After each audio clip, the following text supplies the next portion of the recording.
Right now, a spacecraft launched before you were born is racing through the darkness.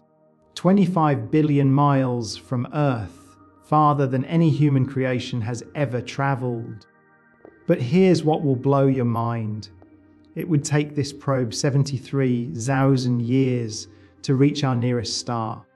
We're going to journey beyond the edge of everything we know, explore ships that ride nuclear explosions, meet civilizations that harvest entire stars, and discover why the universe itself might have an expiration date. Make sure to hit that like button and subscribe, because what we're about to uncover will change how you see our place in the cosmos. Prepare yourselves. We begin. Picture yourself standing at the shore of an ocean that stretches beyond every horizon you can imagine. You think our solar system ends at Pluto, but you're wrong. Way beyond that distant ice ball, there's a region called the heliopause, where our sun's influence finally dies. This invisible border sits about 11 billion miles from home. So far, that light from the sun takes 16 hours just to reach it. If you drove a car at highway speed without stopping, the trip would take you 12 million years. Think of our solar system like a giant soap bubble floating in space. The sun blows this bubble with something called solar wind, a stream of charged particles racing outward at over 1 million miles per hour. For billions of miles, this wind pushes against the emptiness, creating a protective shield around everything we know. But eventually, even the sun's mighty breath grows weak. At the heliopause, our solar bubble meets the fierce winds of interstellar space. Here, alien particles from distant stars crash into our cosmic neighborhood like waves against a sea wall. The temperature drops to nearly absolute zero. The very atoms that make up space itself change. You've left the influence of the only star humanity has ever known. Voyager 1 crossed this boundary in 2012, becoming the first human-made object to enter true interstellar space. Its radio signals now take over 21 hours to reach Earth, longer than an entire day. The probe sends back whispers from a realm so foreign that our best scientists are still trying to understand what it means. But here's what should make your head spin. This edge, this boundary that took us 35 years to reach with our fastest spacecraft, represents less than 1/10,000th of the distance to our nearest neighbor star. Imagine taking a single step on a journey that would circle the Earth 2.5 million times. That's how far we've come compared to how far we need to go. The heliopause isn't just a border, it's a warning. Beyond this point, the rules change completely. The gentle warmth of our sun becomes meaningless. The magnetic fields that protect us from deadly radiation vanish. Even time itself behaves differently when you're moving between the stars at impossible speeds. Standing at this cosmic shore, you realize that leaving our solar system isn't just about building faster rockets or better technology. It's about becoming something entirely new. A species capable of surviving in the vast, cold darkness between worlds. But our first visitors to this strange realm have already begun sending back the secrets we need. Next, we follow humanity's most daring ambassadors into the unknown. 2 golden records spin through the void, carrying the sounds of Earth to civilizations we may never meet. Launched in 1977, Voyager 1 and 2 were supposed to explore Jupiter and Saturn, then quietly fade into space. Instead, they became humanity's first interstellar ambassadors, racing toward distant stars with messages from a blue world they'll never see again. Each probe carries a golden record containing the sounds of whales singing, babies crying, and music from every corner of Earth, a cosmic message in a bottle. Voyager 1 travels at 38,000 miles per hour, faster than any spacecraft in history.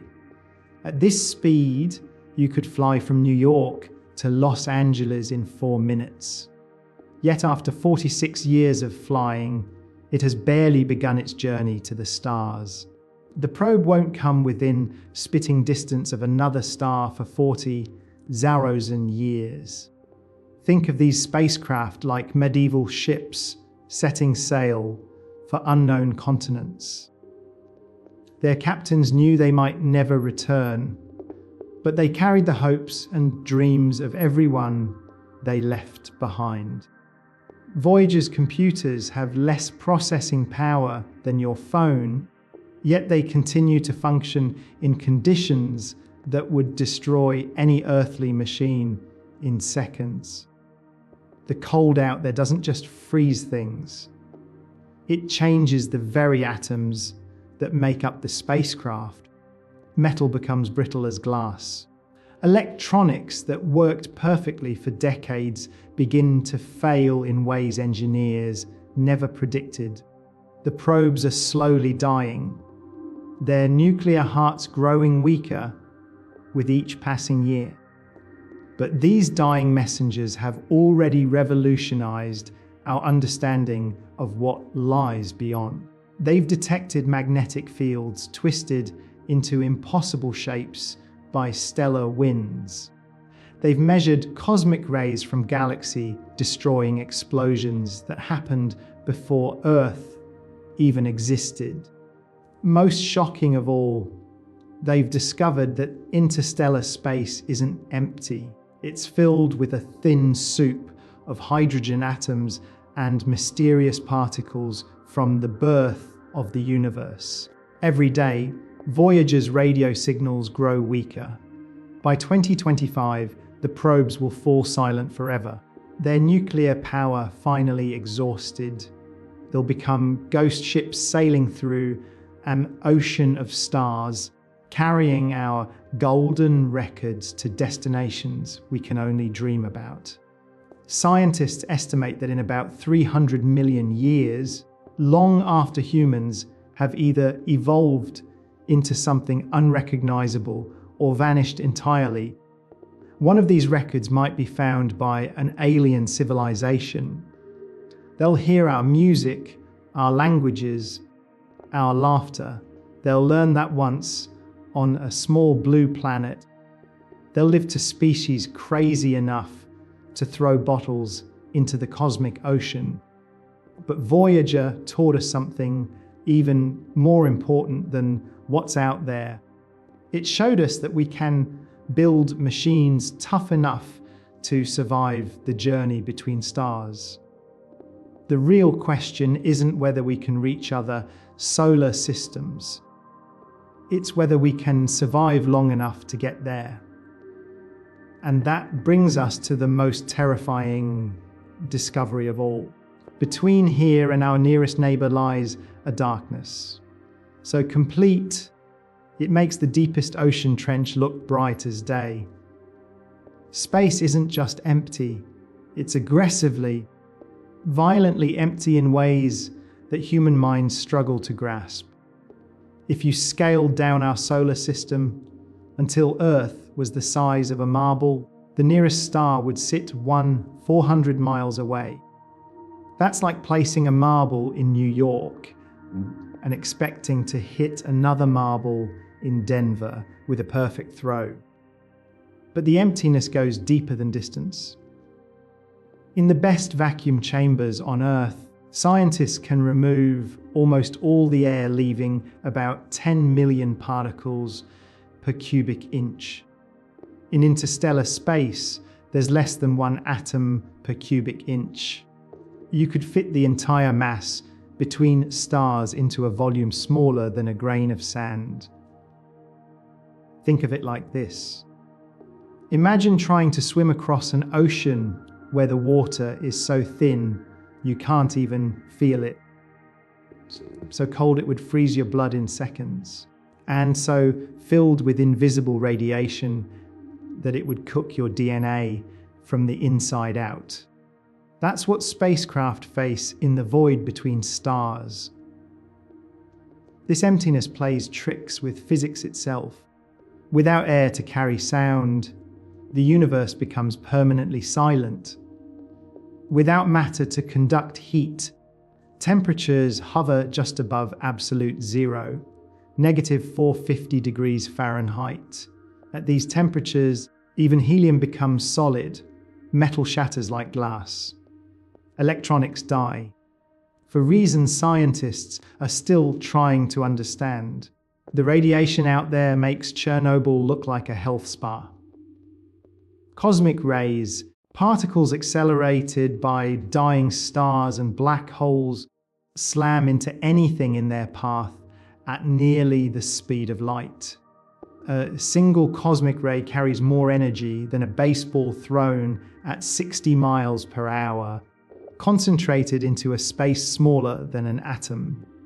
These invisible bullets would shred human DNA, causing cancer, with brain damage and death within months.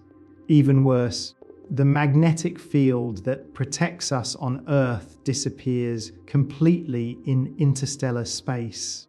Solar wind from distant stars creates electromagnetic storms that could fry any electronics we send out there. Imagine trying to use your phone during a lightning storm that lasts for centuries. But perhaps the most unsettling discovery is that this emptiness isn't uniform. Space between stars contains clouds of hydrogen gas, cosmic dust, and mysterious dark matter that we can detect but not understand.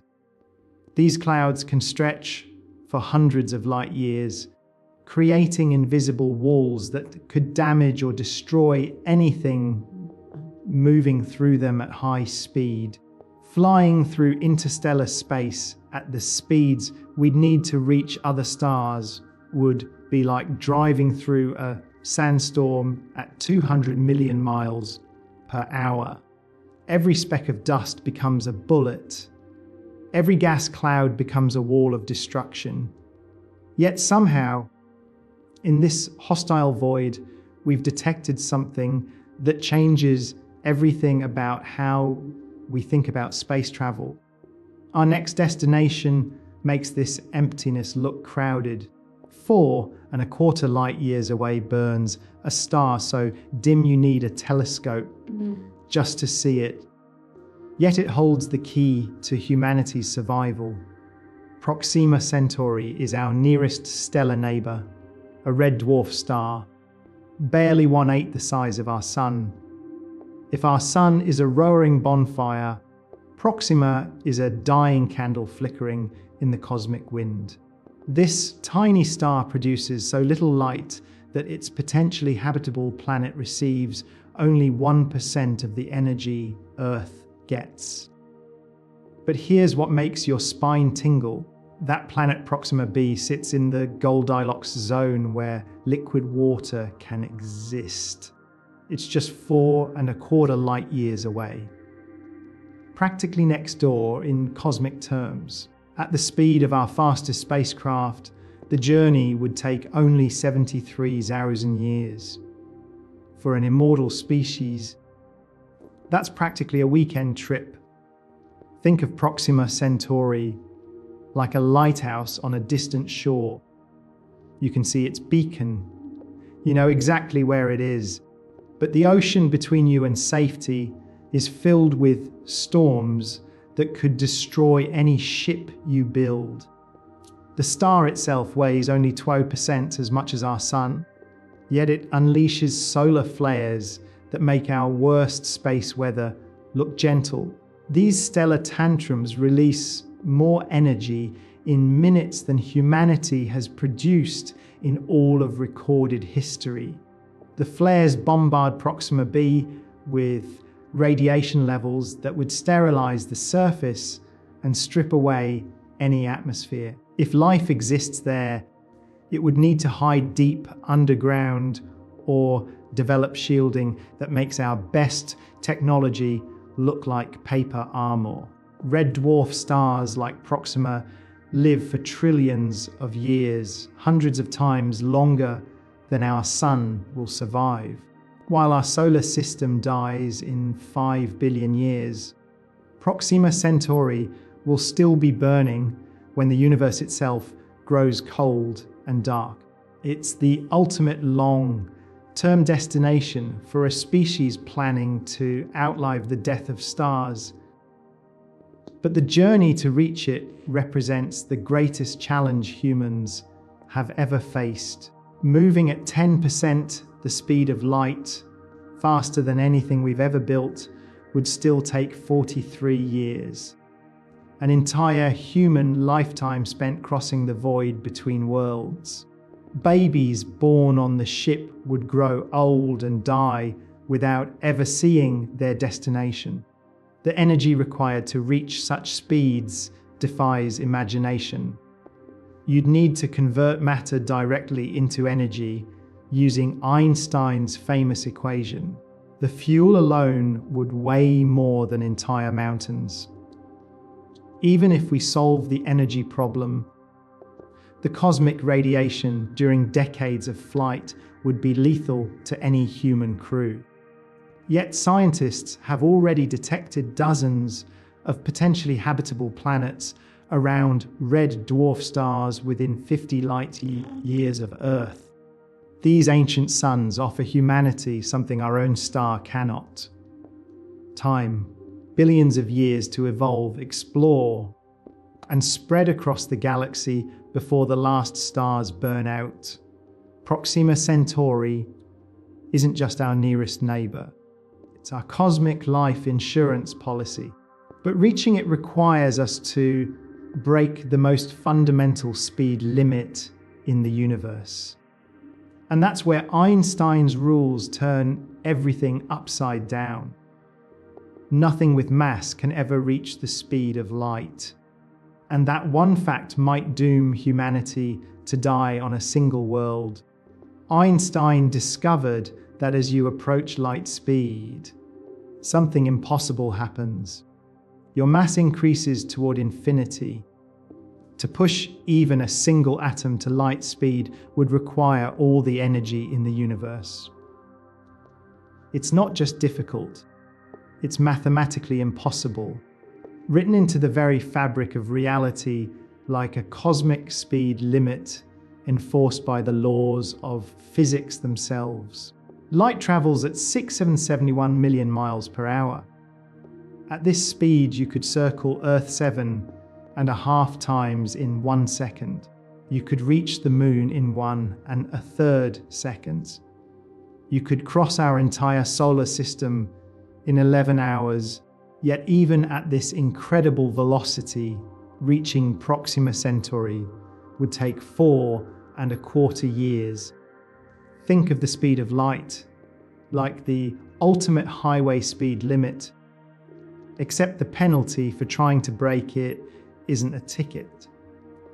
It's the complete destruction of physics as we know it. As spacecraft approach light speed, time itself begins to slow down relative to the rest of the universe. At 99% light speed, 1 year on your ship equals 7 years on Earth. This creates what scientists call the time dilation paradox. A crew traveling to Proxima Centauri at near light speed might experience only a few months of flight time, while everyone they left behind ages decades. They'd return to find their friends and family dead, their civilization transformed beyond recognition. They'd become time travelers trapped in a future they never chose, but the energy requirements make even this scenario impossible. with current technology. To accelerate a spacecraft weighing as much as the space shuttle to just 10% of light speed would require the energy output of the entire United States for over 100 years. Getting to 90% light speed would demand more energy than our sun produces in a century. Even if we solve the energy problem, relativistic effects turn space dust into cosmic bullets.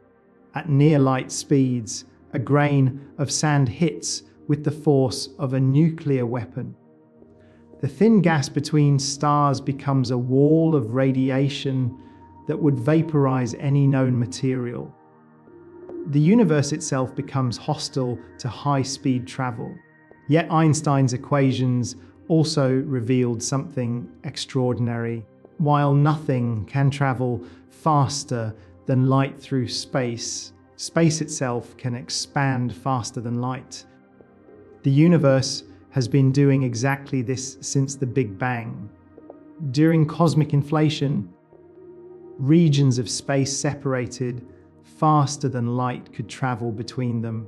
This loophole in Einstein's laws opens a door to something that sounds like pure science fiction.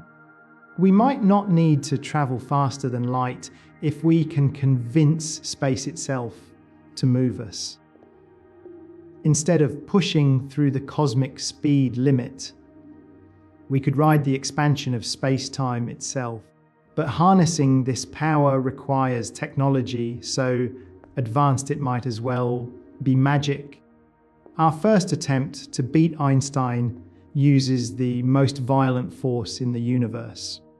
Imagine riding a surfboard on a wave of nuclear explosions, each blast powerful enough to level a city. The Project Orion, conceived in the 1950s, proposed the most audacious spacecraft design in human history. A ship propelled by detonating atomic bombs behind a massive steel plate. Every few seconds, another nuclear weapon would explode, pushing the craft forward with forces that would crush ordinary materials to powder. The physics actually work. Nuclear explosions release more energy per pound than any other known reaction. A single atomic bomb contains enough energy to power New York City for 2 weeks. Chain together thousands of these explosions, and you could accelerate a massive spacecraft to 5% of light speed, fast enough to reach Proxima Centauri in less than 100 years.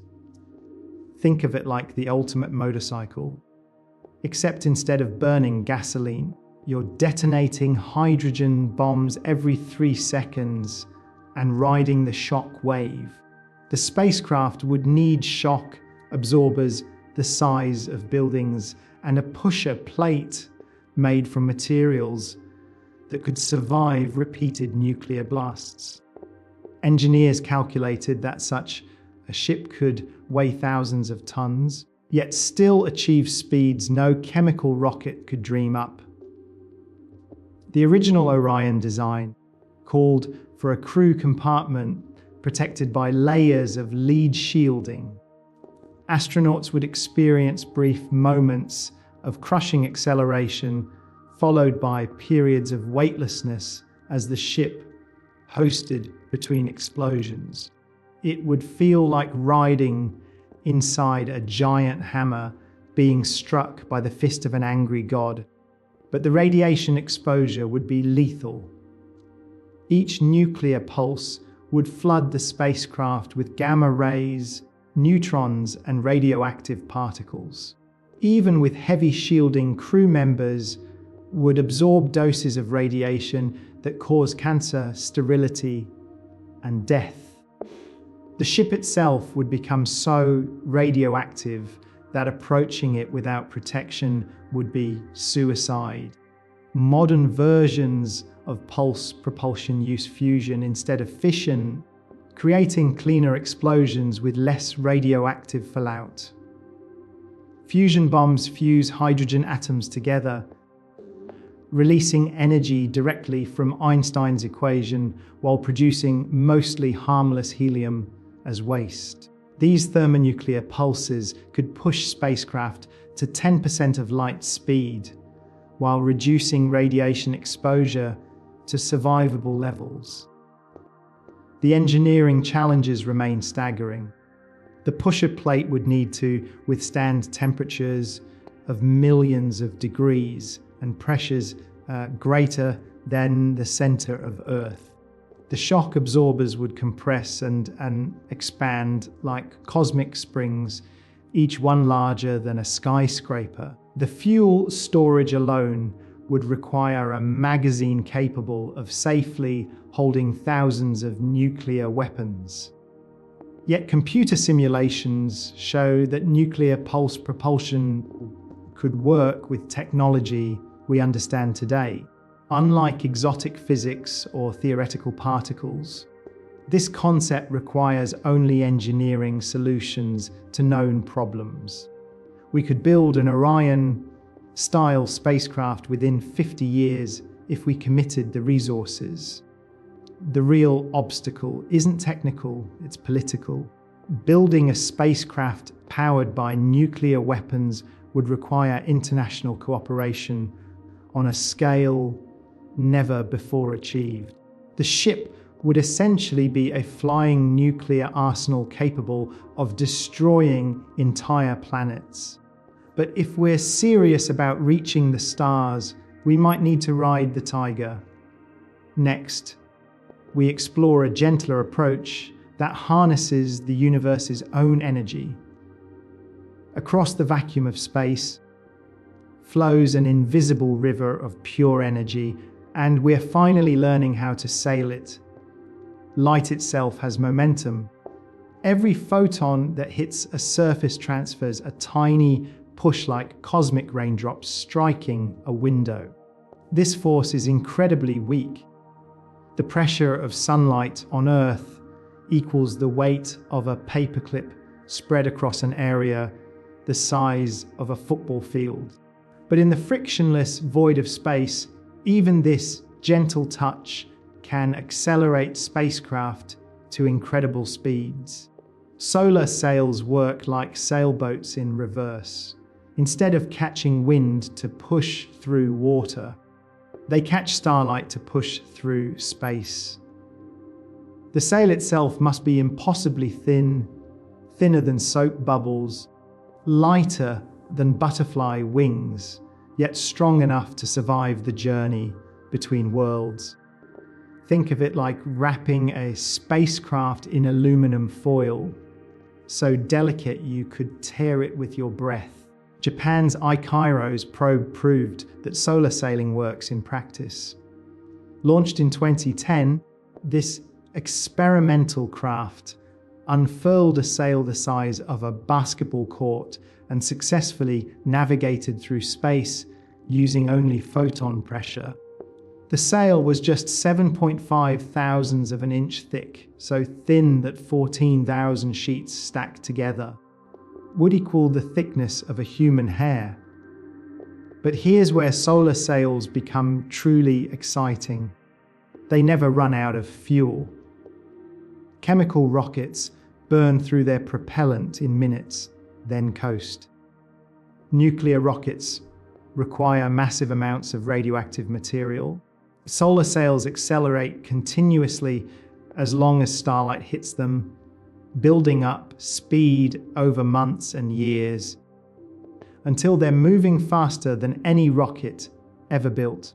The Breakthrough Starshot project plans to use this principle to reach Proxima Centauri within 20 years. Instead of sailing on sunlight alone, they want to push tiny spacecraft with the most powerful lasers ever constructed.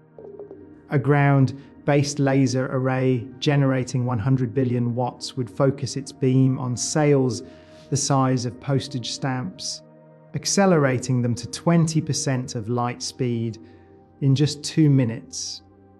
These star chips would weigh less than a paperclip, yet carry cameras, computers, and communication equipment racing across interstellar space at 134 million miles per hour.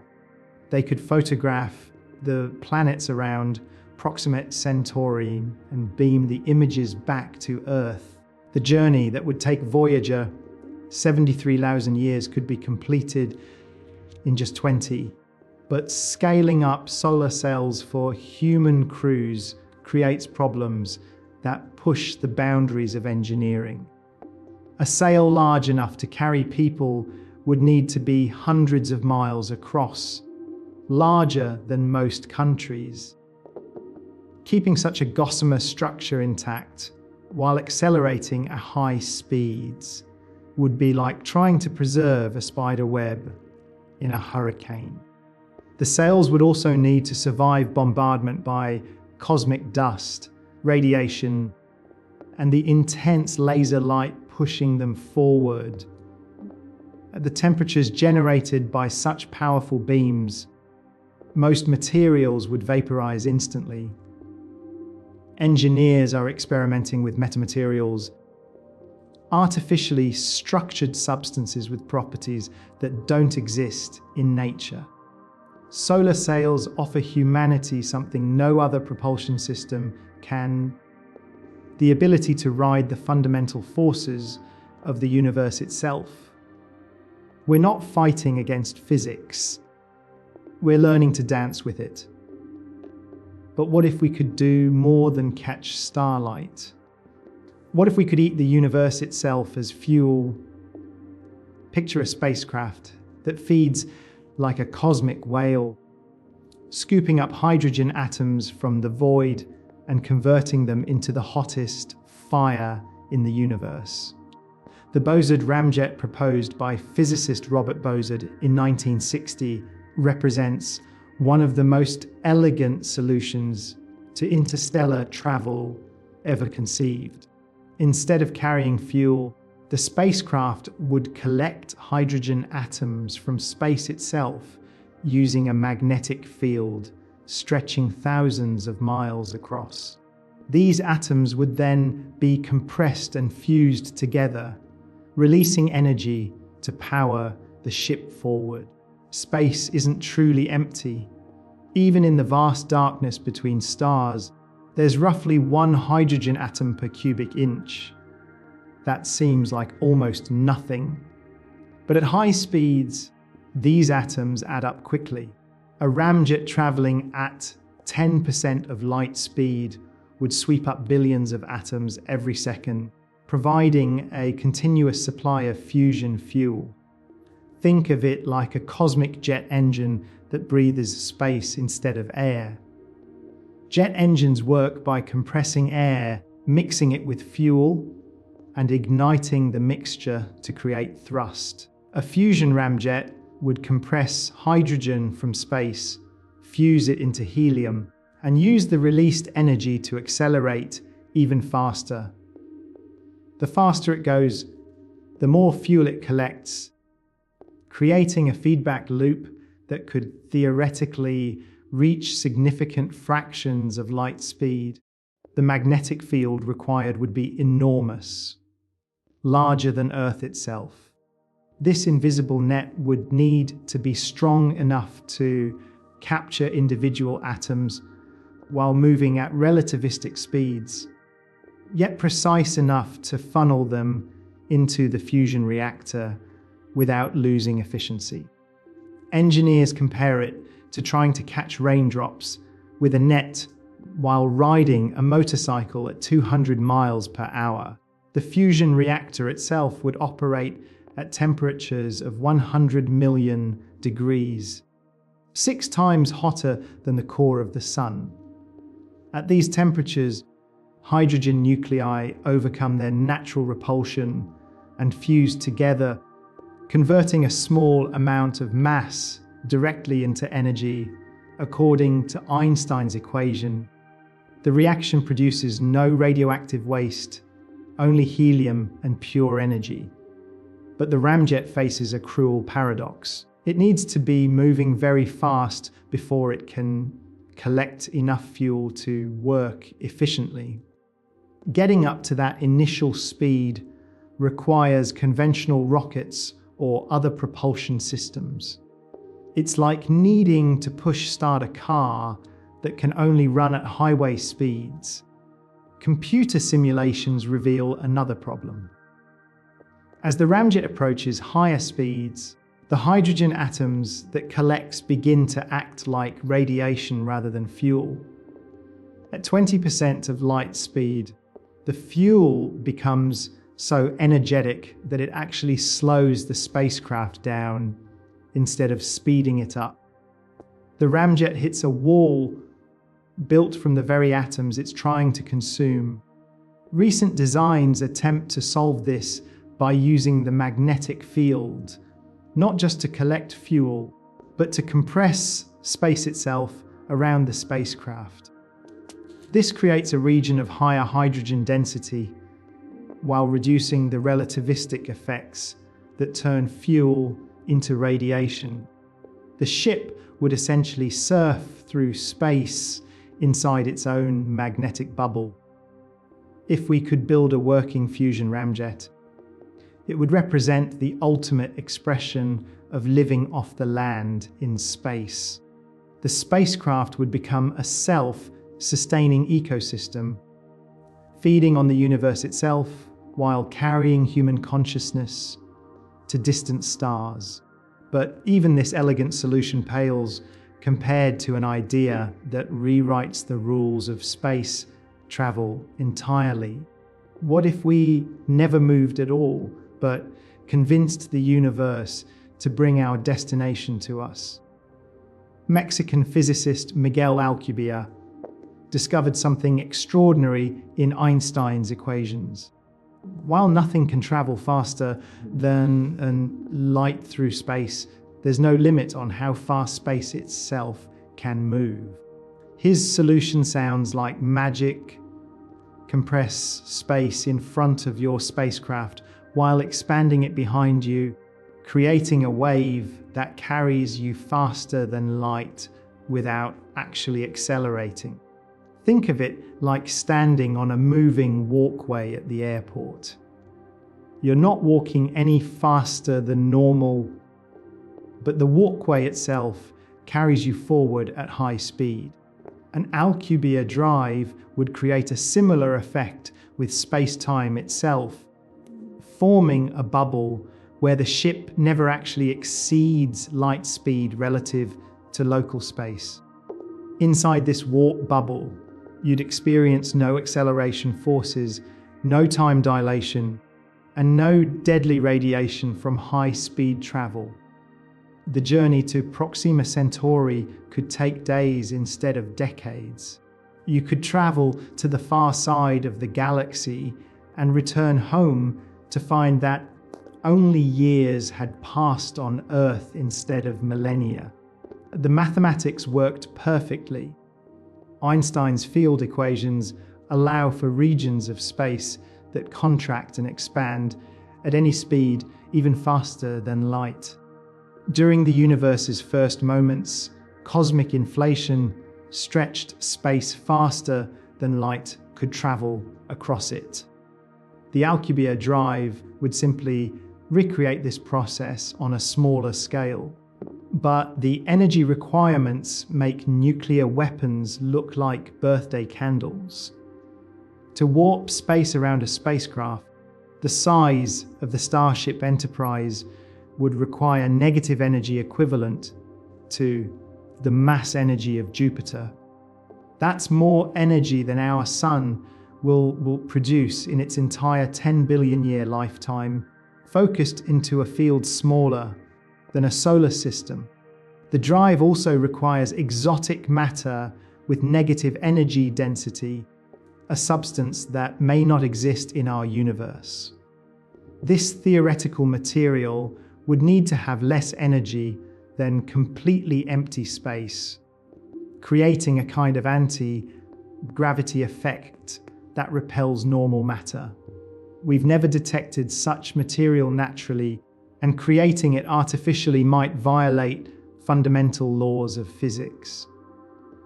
Even if we solve the energy problem, an Alcubierre drive could destroy everything at its destination. The space compression effect would accumulate high-energy particles and radiation during the journey.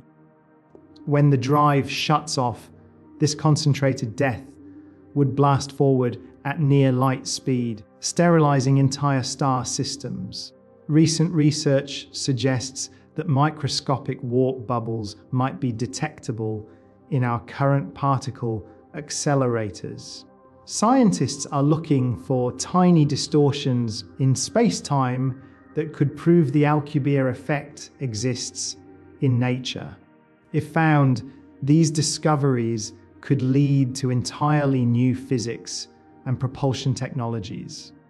Some theorists propose that an advanced civilization could build a network of Alcubierre highways connecting star systems across the galaxy. Ships would jump from one warp bubble to another like cosmic subway stations, crossing thousands of light years in the time it takes to read this sentence. The Alcubierre drive represents the ultimate destination for human technology, the ability to step outside the normal rules of physics and reshape reality itself. But until we discover exotic matter or new laws of physics, it remains a beautiful mathematical dream. Our next approach abandons the idea of getting there quickly and focuses on getting there at all. Imagine a city that sails between stars, carrying thousands of people who will live and die in the darkness without ever seeing their destination. Generation ships represent humanity's most realistic path to the stars using technology we could build today. These massive vessels would house entire civilizations during journeys lasting centuries or millennia. The original passengers would have children, grandchildren, and great-grandchildren who grow up knowing they'll spend their entire lives aboard a ship traveling to a world they'll never reach. Think of it like the Mayflower, except the voyage takes 1,000 years and the passengers' descendants won't remember why they're traveling. The ship would need to be completely self-sufficient, recycling air, water, and waste with perfect efficiency. Every atom would be precious, every system designed to last longer than entire human civilizations. The scale staggers the imagination. A generation ship carrying 100,000 people would need to be dozens of miles long and several miles wide.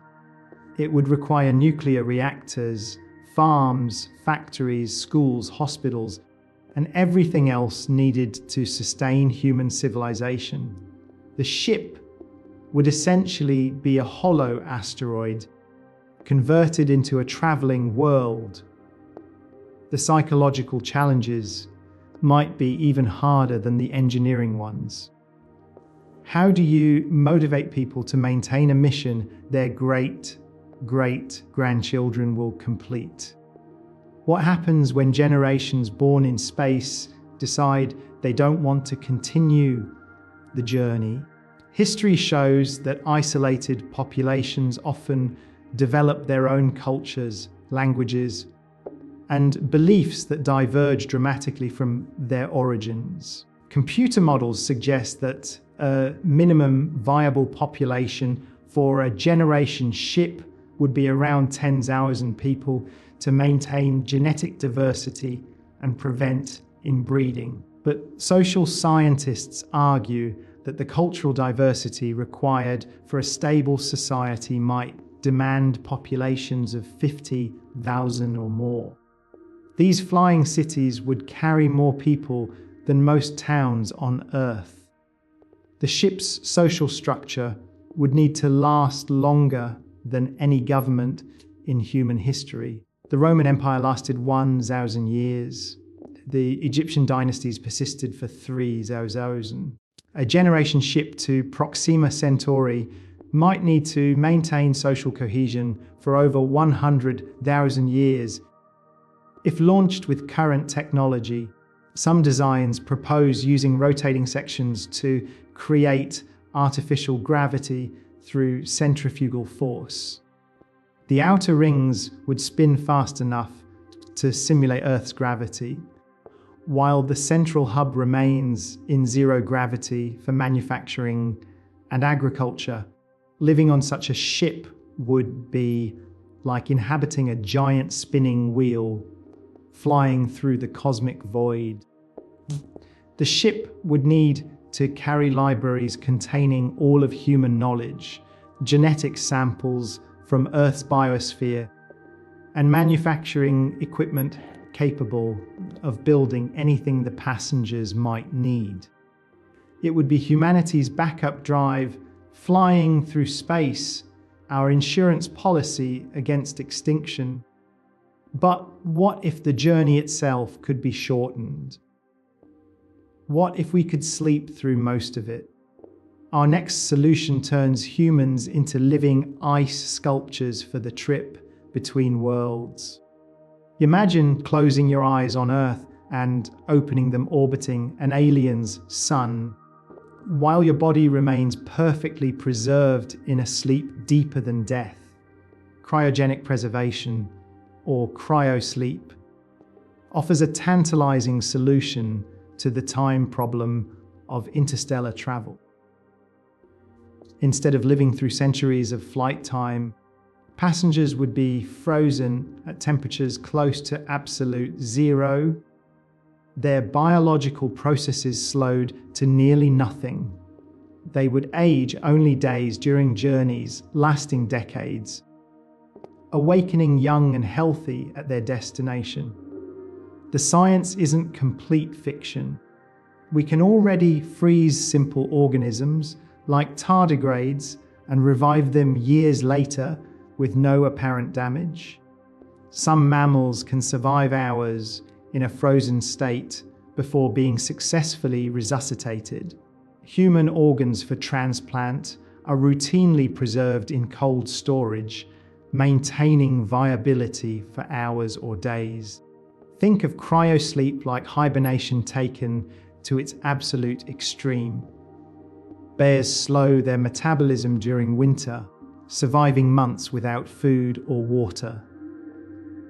Cryogenic freezing would slow human metabolism by a factor of millions, essentially pausing life itself until reactivation. Heart rate, brain activity, and cellular processes would reduce to levels barely detectable by our most sensitive instruments.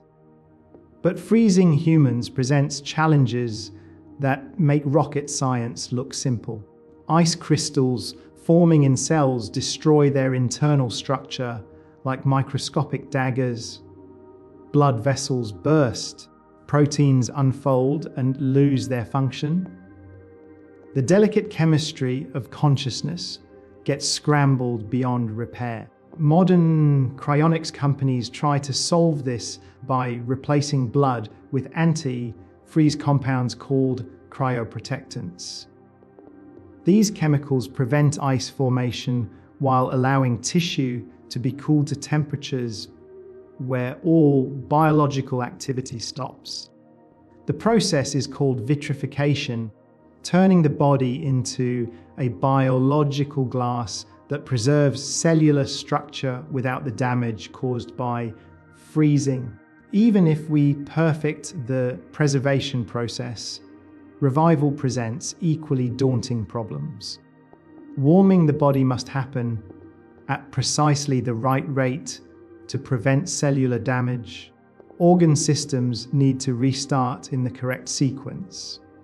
The brain, with its trillions of delicate neural connections, must emerge from its frozen state with memories and personality intact. Some researchers propose using nanotechnology to repair cellular damage during the revival process.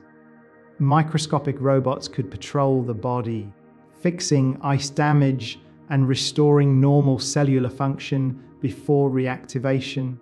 These medical nanobots would essentially rebuild the passenger from the cellular level up. Alternative approaches focus on partial preservation. Instead of freezing the entire body, advanced medical systems could slow metabolism using drugs and cooling while keeping essential organs functional. Passengers would enter a state of suspended animation lasting months or years rather than centuries. The psychological impact of cryosleep might be the greatest challenge of all. Passengers would experience the journey as an instant transition, falling asleep on Earth and awakening around an alien star. Everyone they ever knew would be dead. Their civilization would have evolved beyond recognition.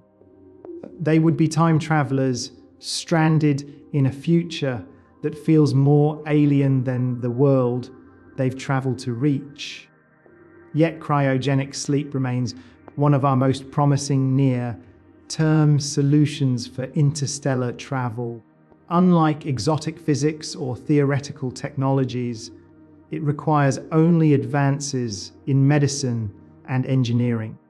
We could potentially develop working cryosleep systems within the next century. But what if we don't need to preserve our bodies at all? What if consciousness itself could make the journey? What if your mind could travel to the stars at the speed of light while your body stays safely frozen on Earth? Digital consciousness, or mind uploading, represents the most radical solution to interstellar travel ever proposed. Instead of sending fragile biological bodies across the void, we could transmit human consciousness as pure information, downloading our minds into new bodies or computer systems at the destination. The concept sounds like science fiction, but it's based on a fundamental assumption about how consciousness works. If the mind is simply information processing in the brain, the patterns of electrical activity flowing through neural networks, then theoretically those patterns could be copied, stored, and recreated elsewhere. Think of your brain like a biological computer running the program of your consciousness. Scientists estimate that the human brain contains roughly 86 billion neurons, each connected to thousands of others through synapses. The total information storage capacity equals about 2.5 petabytes, the same as 3 million hours of high-definition video. Scanning a brain at the molecular level would require technology far beyond anything we possess today. We need to map every neuron, every synapse, every chemical connection that creates the pattern of your thoughts and memories. Current brain imaging technology can barely see individual neurons, let alone copy them with perfect fidelity. But suppose we solve the scanning problem. Your consciousness could be transmitted to Proxima Centauri as a radio signal, traveling at light speed to arrive in just 4.25 years. A receiver system would download your mind into a new biological body grown from stored genetic material or into an artificial body designed to survive alien environments. The uploaded consciousness would wake up remembering everything about their life on Earth, but in a completely new body on a distant world. They would be you in every way that matters. Same memories, same personality, same thoughts and feelings.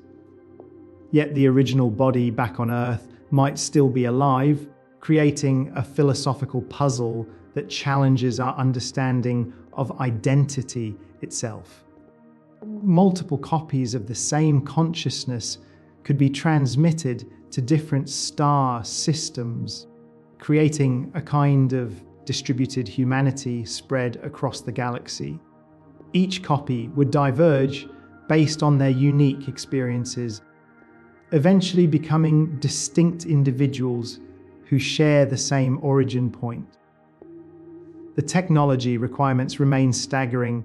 Processing a complete human brain scan would require computers millions of times more powerful than anything that exists today.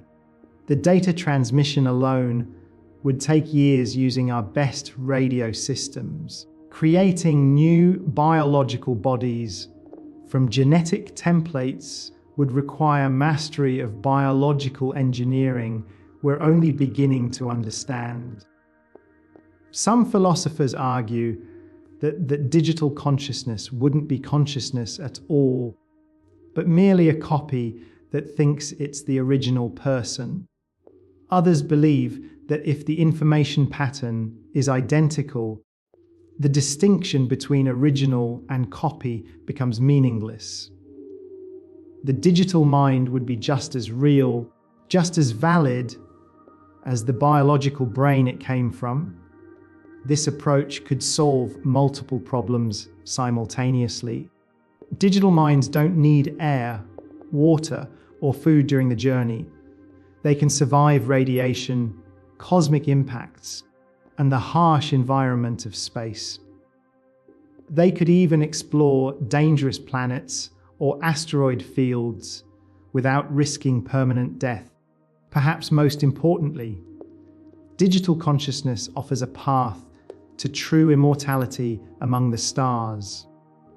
Backed up in computer storage, human minds could survive the death of stars, the heat death of the universe, and any other cosmic catastrophe. We could become a species of living information dancing between galaxies. But maybe we don't need to send humans at all. Maybe we should send our children instead.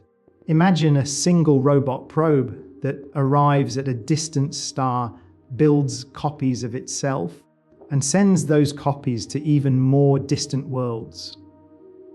Spreading across the galaxy like a technological infection, self-replicating probes, also called von Neumann probes, after mathematician John von Neumann, represent the most efficient way to explore the entire galaxy using the resources of just one star system. A single probe arriving at its destination would harvest materials from asteroids and planets to build multiple copies of itself, each equipped to travel to new star systems. The mathematics are staggering. Starting with one probe, the population doubles with each generation. After just 40 generations, assuming each probe builds 2 copies before moving on, you'd have over 1 trillion probes exploring 1 trillion different star systems. The entire galaxy could be mapped and colonized within a few million years. Think of it like a cosmic pyramid scheme, except instead of selling products, each probe spreads knowledge and builds infrastructure for future human expansion. The probes would serve as our advanced scouts, identifying habitable worlds, detecting signs of life, and preparing resources for eventual human arrival. Each probe would need to be a complete technological civilization compressed into a package smaller than a car.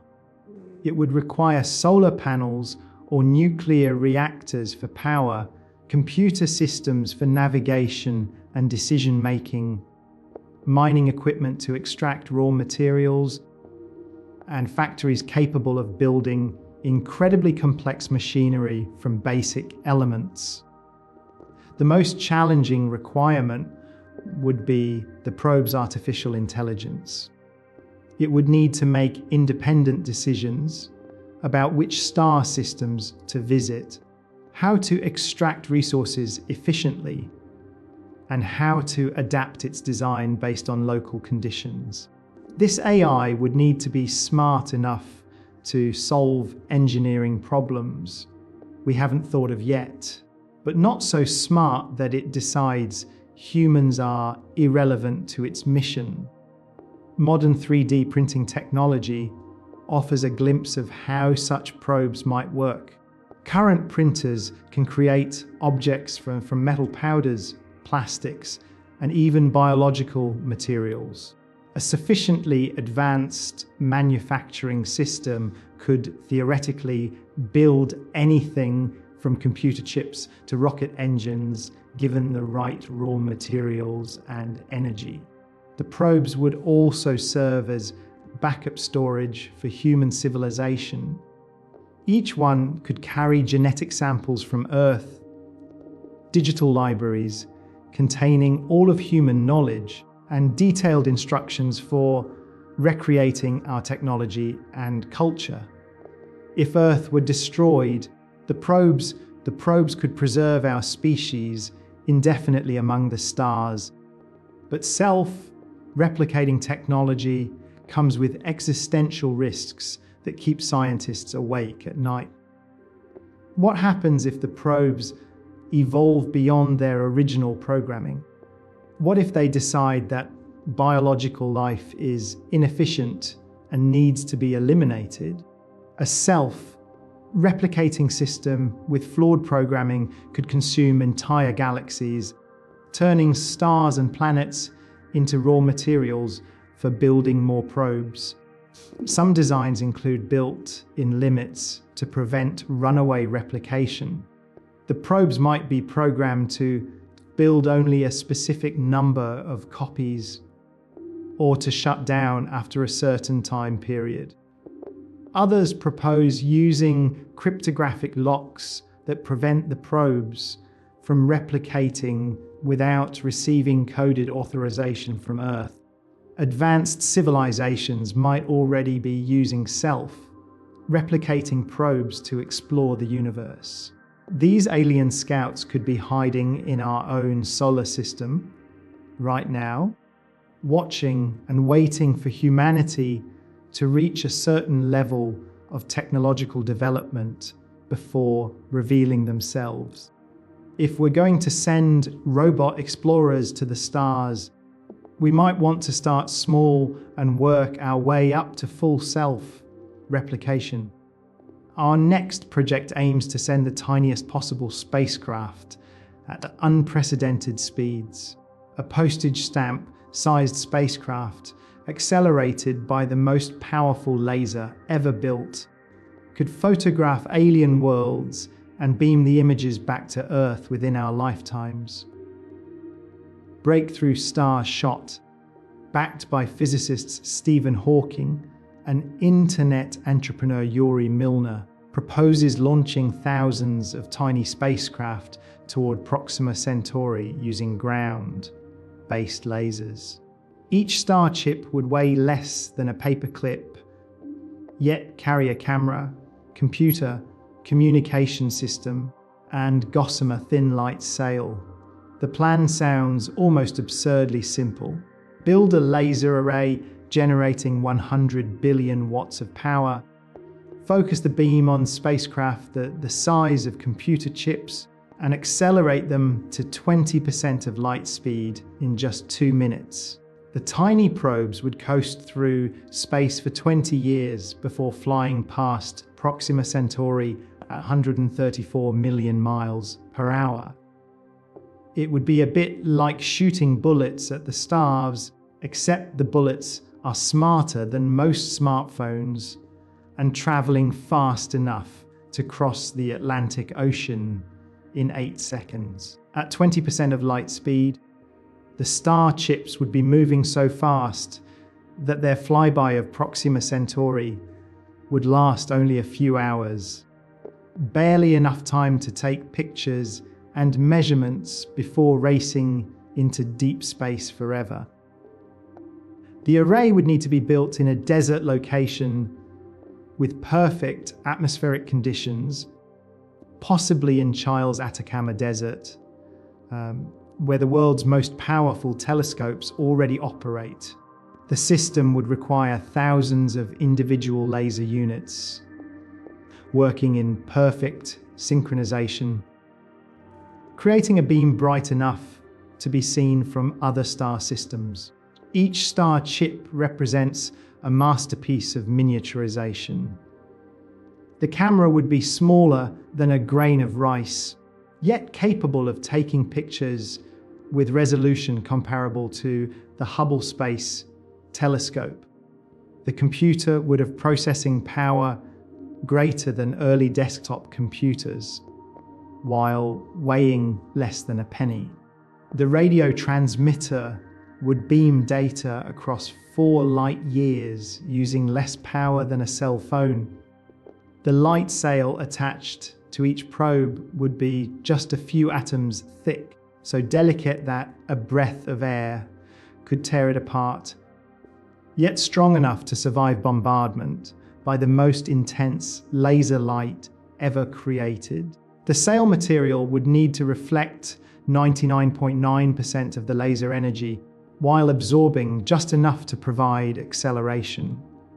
During the 2-minute acceleration phase, each star chip would experience forces 60,000 times stronger than Earth's gravity.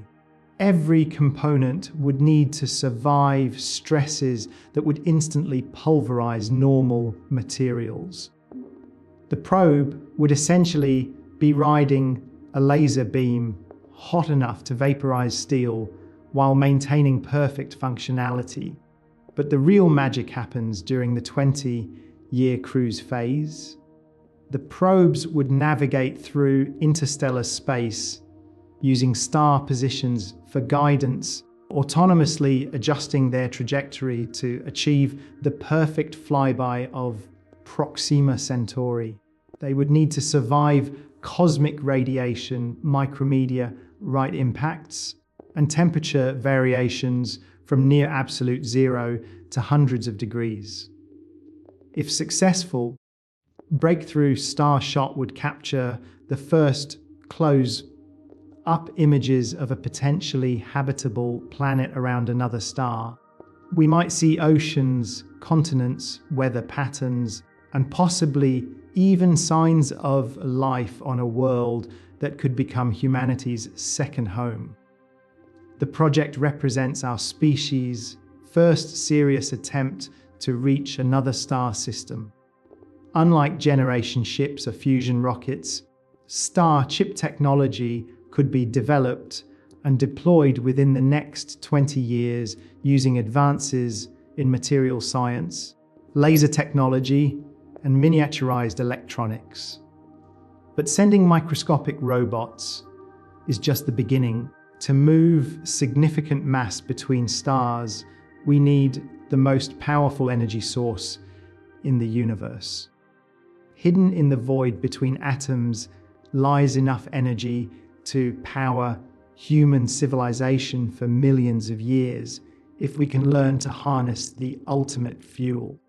Antimatter represents the theoretical limit of energy storage.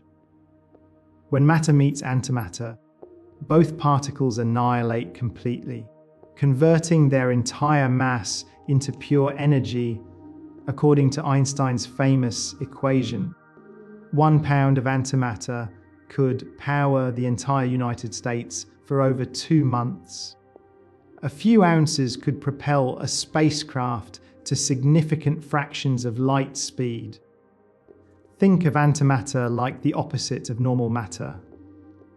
Electrons with positive charge, protons with negative charge, identical in every way except for reverse electrical properties. When these mirror particles touch their normal counterparts, they destroy each other in a flash of gamma rays, releasing more energy per gram than nuclear fusion, nuclear fission, or any chemical reaction. Current technology can produce antimatter in microscopic quantities using particle accelerators like the Large Hadron Collider. The process requires enormous amounts of energy, creating 1 gram of antimatter would consume the power output of the entire United States for over 1 year. The antimatter produced by all of human civilization wouldn't power a light bulb for more than a few seconds. Deep in the mathematics of Einstein's equations lurk cosmic shortcuts that could turn the universe into a subway system connecting distant galaxies in the blink of an eye. Wormholes, also called Einstein-Rosen bridges, represent theoretical tunnels through space-time that connect two distant regions of the universe. Imagine folding a piece of paper so that two distant points touch, then poking a hole through both layers. A wormhole would work similarly, allowing travelers to step from one star system to another without crossing the space in between. The physics is both beautiful and terrifying. Einstein's field equations allow for solutions where space curves so severely that it creates a bridge connecting separate regions of space-time. These tunnels could theoretically link locations billions of light years apart, or even connect our universe to entirely different universes with their own laws of physics. Think of space-time like a stretched rubber sheet with marbles rolling across its surface. Massive objects like stars and black holes create dips and curves in the sheet. A wormhole would be like a tube connecting 2 points on the sheet, allowing a marble to travel instantly from one location to another without rolling across the surface. But naturally occurring wormholes, if they exist, would be smaller than atomic nuclei and would collapse in fractions of a second. Create a stable wormhole large enough for spacecraft would require exotic matter with negative energy density, the same theoretical substance needed for Alcubierre drives. This material would need to violate energy conditions that may be fundamental to our universe. Even if we could stabilize a wormhole, traveling through it might be more dangerous than beneficial. The intense gravitational fields near the entrance could stretch travelers like taffy in a process scientists call spaghettification. Tidal forces would pull your head and feet in different directions with enough force to tear atoms apart. The energy requirements for creating traversable wormholes make antimatter engines look modest.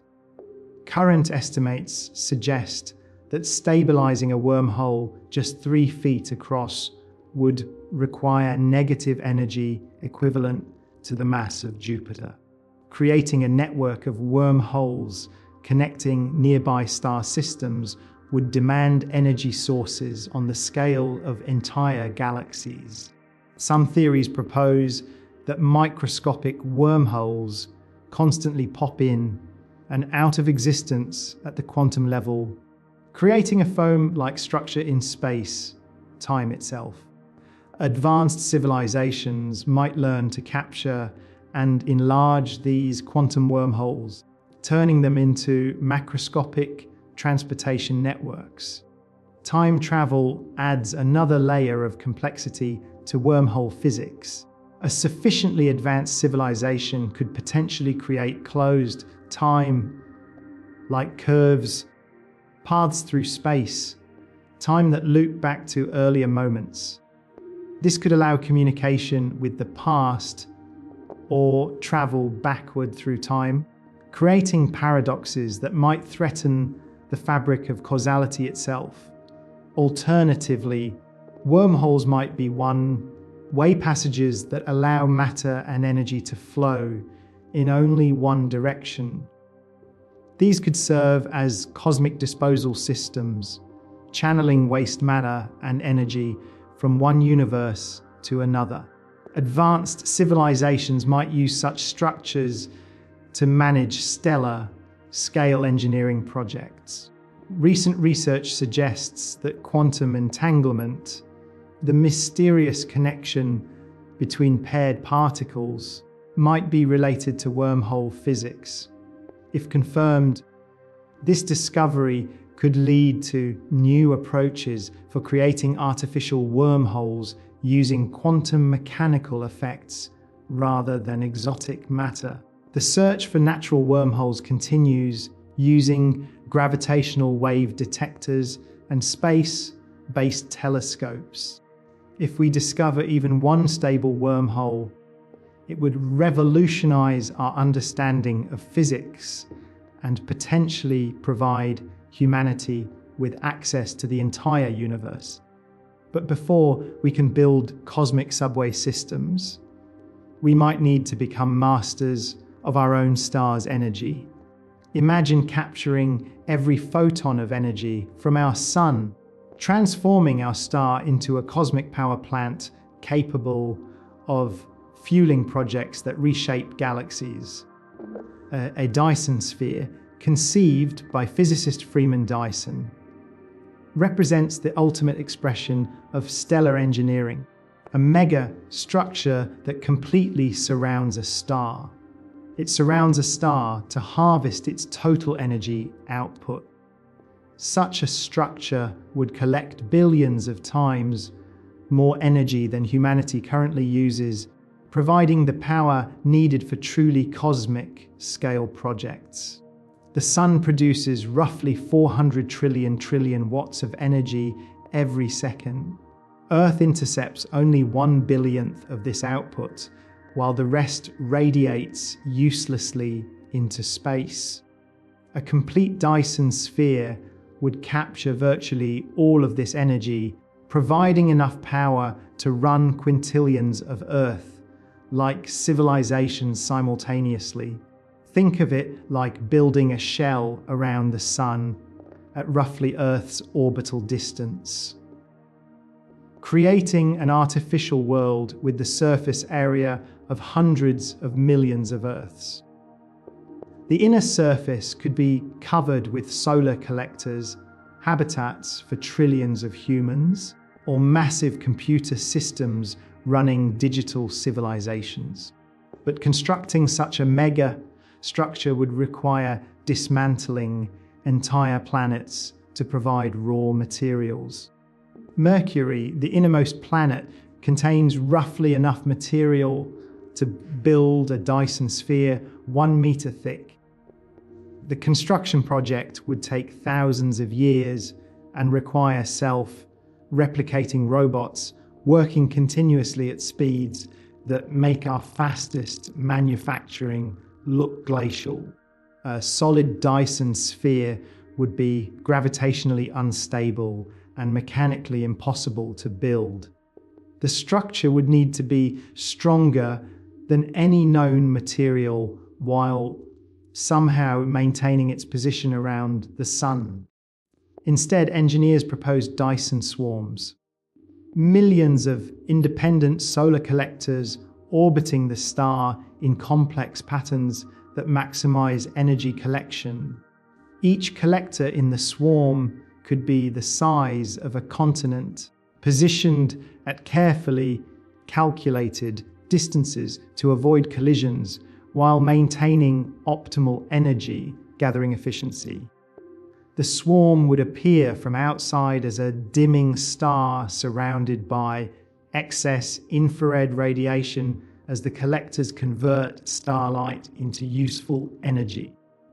Advanced Dyson spheres might include rotating habitable sections with artificial gravity, massive computer systems for running uploaded consciousnesses, and industrial facilities for building even larger megastructures. The sphere could support populations in the quadrillions whilst simultaneously powering interstellar exploration and colonization efforts.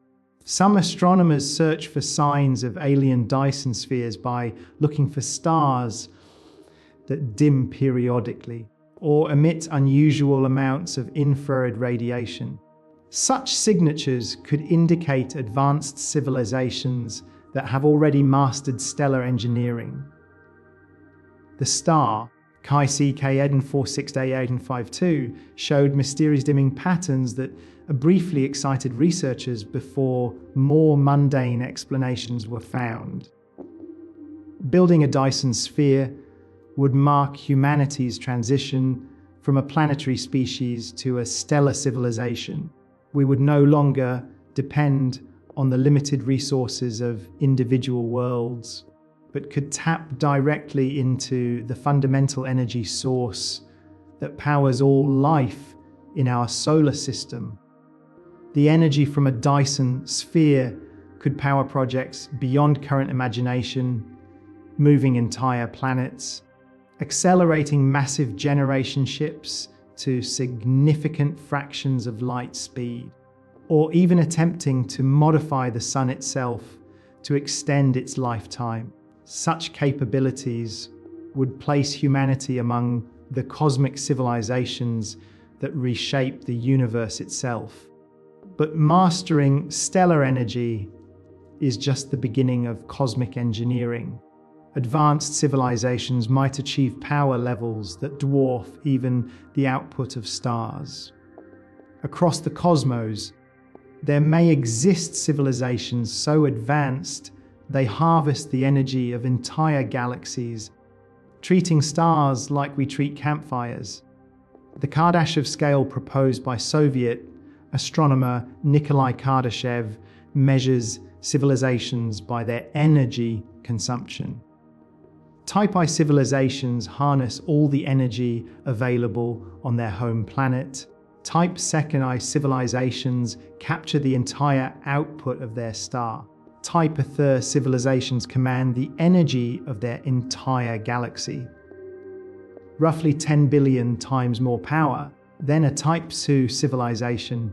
Humanity currently ranks at about 0.7 on this scale. We use only a tiny fraction of Earth's available energy sources and have barely begun to tap solar power directly. Our entire civilization runs on less energy than our planet receives from the sun in just 1 hour. Think of the scale like comparing a candle flame to a bonfire to a forest fire that covers entire continents. Each level represents an increase in power by factors of billions or trillions. Type III civilization would have access to energy levels so vast that they could rearrange matter on galactic scales. Type II civilizations would likely build Dyson spheres or similar megastructures around their stars. They might move planets to optimal positions, extend stellar lifetimes through stellar engineering, or even construct artificial stars from accumulated gas and dust. Their projects would be visible from other galaxies as unusual modifications to stellar systems. Type III I civilizations would treat entire star systems like building materials. They might construct galactic-scale computers using the positions and movements of billions of stars as processing elements. They could potentially redirect the paths of stellar streams, modify the rotation of galaxies, or even prevent galactic collisions through gravitational engineering. Such advanced civilizations might explain some of the mysterious phenomena we observe in deep space. Dark matter could be the signature of Type III engineering projects. Gamma-ray bursts might be the exhaust from massive stellar engines. The Great Attractor, a gravitational anomaly pulling galaxies toward it, could be evidence of cosmic scale construction. The energy available to Type III civilizations would be sufficient for projects that seem like pure fantasy today. They could potentially create new universes, modify the fundamental constants of physics, or build structures larger than galaxy clusters. They might even be capable of surviving the heat death of the universe by transferring energy between cosmic epochs. Some scientists propose a type IV civilization that harnesses the energy of the entire observable universe. Such beings would exist on scale so vast that individual galaxies would be like cells in their cosmic body. They might be indistinguishable from the fundamental forces of nature itself. The Fermi paradox asks why we haven't encountered any advanced alien civilizations despite the vast number of stars and planets in our galaxy. One possibility is that Type 2 and Type 3 civilizations exist but operate on scales so large that we simply don't recognize their activities as artificial. Alternatively, these civilizations might deliberately avoid interfering with primitive species like ourselves. Type 3 civilization would view humanity much as we view bacteria. Interesting perhaps, but not worthy of direct communication. We might be living inside a cosmic preserve, maintained by beings whose thoughts operate on galactic timescales. Achieving Type Y status could be humanity's most important milestone. Once we learn to harness our planet's full energy potential through fusion power, space-based solar collection, and efficient global distribution, we could begin the projects that lead to interstellar expansion and eventual stellar engineering. But the journey to cosmic civilization status raises uncomfortable questions about our current cosmic isolation.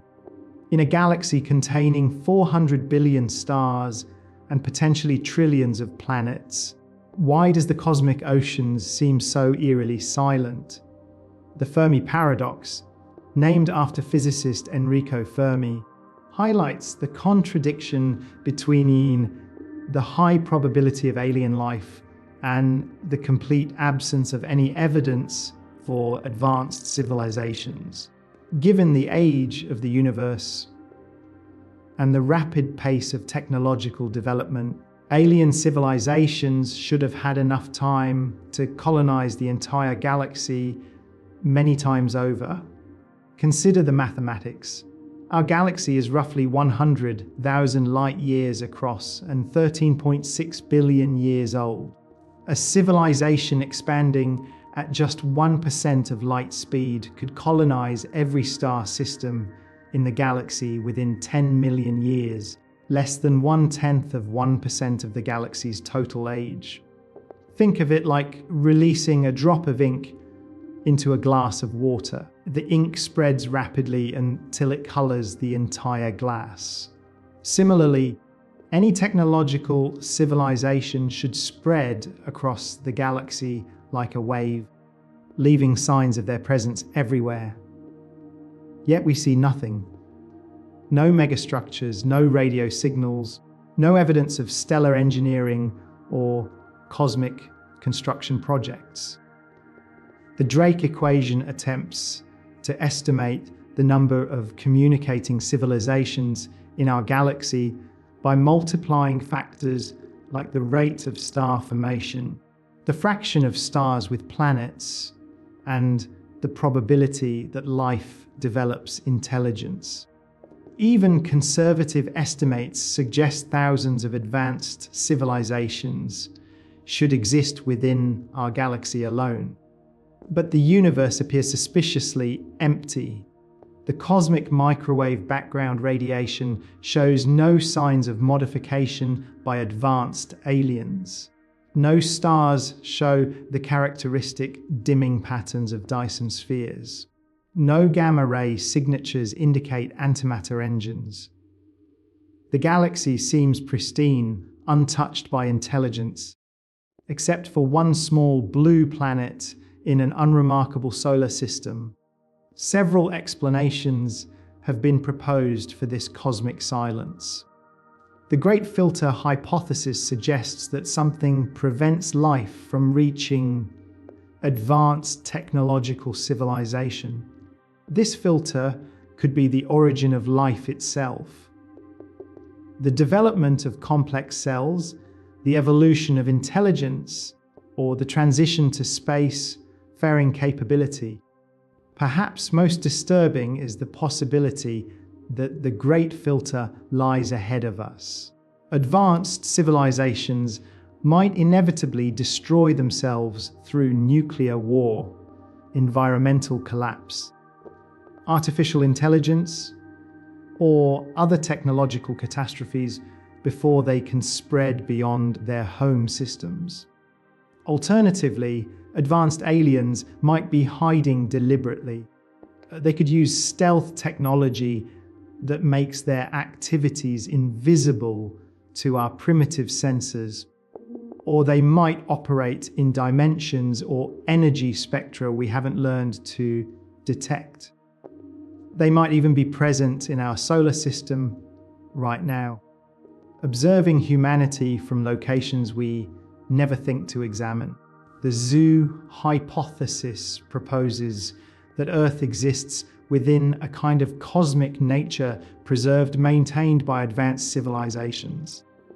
These aliens might have agreed to leave primitive species like ourselves undisturbed while they conduct their business on scales too large for us to comprehend. Some scientists suggest that intelligence naturally turns inward rather than outward as it advances. Instead of building starships and megastructures, advanced civilizations might focus on creating increasingly sophisticated virtual realities or uploading their consciousness into compact computer systems that require minimal energy. The recent discovery of potentially habitable exoplanets makes the paradox even more puzzling. We now know that Earth, like worlds, are common throughout the galaxy. The raw materials for life and intelligence seem to be everywhere. Yet the products of that intelligence remain stubbornly absent from our observations. Perhaps we're looking in the wrong places or asking the wrong questions. Advanced civilizations might communicate using quantum entanglement, gravitational waves, or other phenomena we're only beginning to understand. Their presence might be obvious once we develop the right tools to see it. The answer to the Fermi paradox will fundamentally shape humanity's cosmic future. If we're alone, we bear the responsibility of spreading life and intelligence throughout an empty universe. If we're not alone, we must prepare for contact with minds that may be as far beyond us as we are beyond bacteria. Either way, the search continues, and the implications grow more profound with each silent year. Life might be the universe's greatest hitchhiker, spreading from world to world on cosmic winds and writing meteorites across the dark between stars. Pennsylvania, the theory that life spreads throughout the universe via comets, asteroids, and other celestial bodies, offers a radical explanation for how biology conquers the cosmos. Instead of originating independently on every world, life might have a single common ancestor that traveled between planets, seating the galaxy with the building blocks of consciousness. We know that rocks regularly travel between planets in our solar system. Meteorite impacts on Mars blast debris into space, some of which eventually falls to Earth as Martian meteorites. Scientists have found over 200 confirmed rocks from Mars in terrestrial collections, proving that natural processes can transport material across millions of miles of space. Think of these meteorites like interplanetary spore capsules, carrying microscopic passengers on journeys lasting millions of years. The vacuum of space provides perfect preservation conditions. No oxygen to cause decay, no water to break down organic compounds, and radiation levels that might actually help preserve biological materials through a process called radiation-induced polymerization. Some bacteria and other microorganisms show remarkable resistance to the harsh conditions of space. Tardigrades, microscopic animals also called water bears, can survive decades in the vacuum of space with standing radiation levels that would kill humans instantly. When rehydrated, they resume normal activity as if nothing happened. Experiments on the International Space Station have exposed various microorganisms to the space environment for extended periods. Many survive the experience, and some even reproduce more rapidly in microgravity conditions. These findings suggest that life could potentially survive interplanetary journeys of months or years. But interstellar panspermia presents much greater challenges. The journey between star systems takes millions of years, even for the fastest moving objects. Cosmic radiation, temperature extremes, and the simple passage of time would test the limits of any biological preservation system. Some researchers propose that life spreads not as living organisms, but as complex organic molecules that serve as templates for new life on suitable worlds. These molecular blueprints could survive interstellar journeys while retaining enough information to bootstrap evolution on planets with the right conditions. Directed panspermia suggests that advanced civilizations intentionally spread life throughout the galaxy by launching biological payloads toward promising star systems. These alien gardeners might use self-replicating probes to distribute genetic material, creating a galaxy-wide network of related biosphere. If panspermia is real, it could explain the apparent speed with which life appeared on early Earth, rather than requiring billions of years to evolve from scratch. Terrestrial life might have started with a head start provided by genetic material from older civilizations. The theory also offers hope for finding life elsewhere in our solar system. If Earth life originated from interplanetary exchange, then Mars, Europa, Enceladus, and other worlds might harbor organisms related to terrestrial biology. We might discover that we have cosmic cousins living beneath the ice of Jupiter's moons. Advanced civilizations might use directed panspermia as a form of cosmic insurance, spreading their genetic heritage across thousands of worlds to ensure survival even if their home planet is destroyed. The galaxy could be filled with the descendants of long-dead civilizations, their biological legacy preserved in the genes of countless species. DNA analysis of extremophile organisms on Earth sometimes reveals genetic sequences that seem too complex to have evolved into terrestrial environments alone. These biological signatures might be echoes of our cosmic origins, genetic postcards from civilizations that seeded our world billions of years ago. If humanity ever develops the technology to seed other worlds with life, we would be continuing a process that might be as old as the galaxy itself. We could become cosmic gardeners, spreading the genetic wealth of Earth to sterile worlds throughout the local neighborhood. But successful galactic gardening requires finding the right neighborhoods to plant in. Not all neighborhoods in our galaxy are safe for life, and choosing the wrong address could mean the difference between thriving and dying in a cosmic wasteland. Just as planets have habitable zones around their stars where liquid water can exist, galaxies have habitable zones where complex life can develop and survive.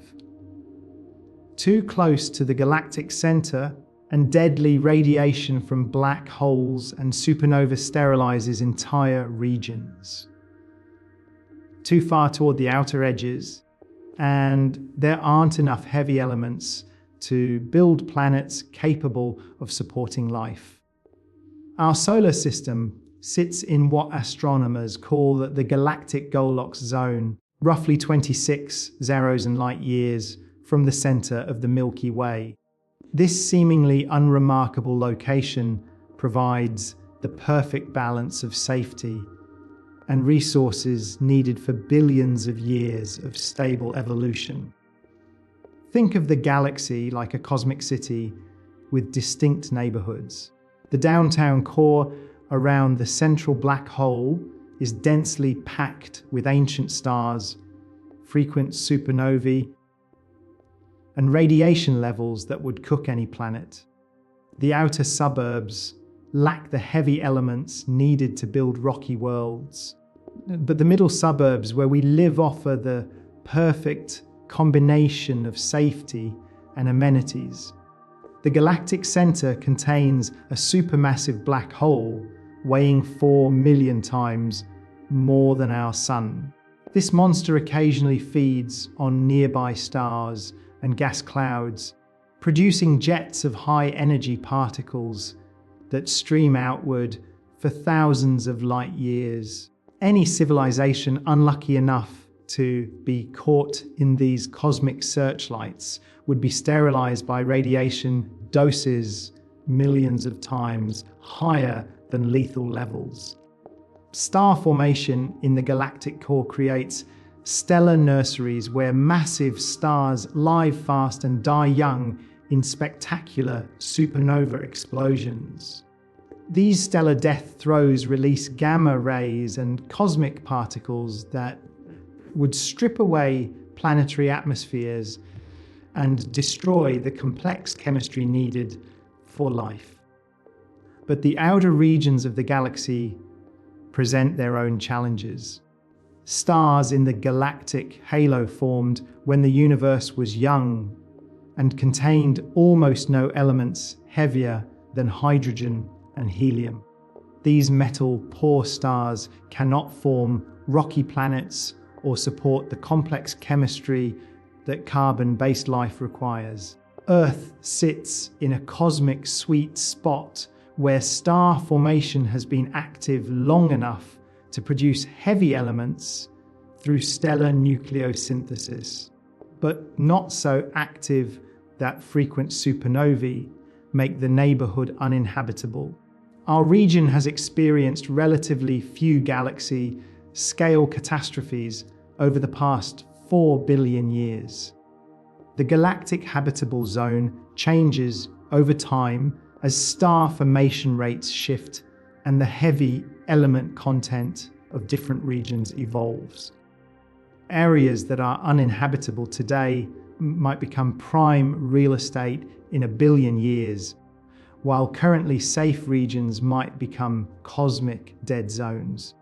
Recent research suggests that spiral arms might play a crucial role in galactic habitability. These structures trigger waves of star formation that could disrupt planetary systems through gravitational perturbations, but they also concentrate the heavy elements needed for rocky planet formation.